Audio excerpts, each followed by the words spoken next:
ఈ కుర్రాడి టేబుల్ మీద చిన్న ప్రపంచం కనబడుతుంది. ఇంతలో అనుకోకుండా ఇతని చేతిలో నుండి ఒక నూడిల్స్ ముక్క ఆ ప్రపంచంలో పడుతుంది. దీన్ని చూసి వీళ్ళంతా ఆశ్చర్యపోతారు. వీరికి ఇదేంటో కూడా తెలియదు. అప్పుడు ఒక అమ్మాయి దీన్ని పట్టుకొని వాసన చూస్తుంది. దీంతో ఇది తినే వస్తువు అని అర్థం అవుతుంది. అప్పుడు ఈమె దీనిని వండడానికి పంపించండి అని చెప్తుంది. ఆ తర్వాత వీళ్ళు ఈ నూడిల్స్ ముక్కని కత్తిరించి వండుకొని రాజ్యంలో వాళ్ళందరూ తింటారు.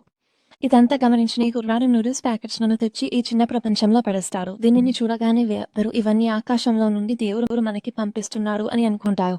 అప్పుడు ఆ ప్యాకెట్ విప్పి చూడగా అందులో నూడిల్స్ ఉంటాయి. అప్పుడు వీళ్ళంతా మనకు కరువు సమస్య తీరిందని దేవుడిని పూజిస్తూ ఉంటారు. ఇంతలో సేనాధిపతి వచ్చి శత్రురాజ్యం యుద్ధం చేసుకుంటూ మన రాజ్య సరిహద్దుకు వచ్చారని చెప్తారు.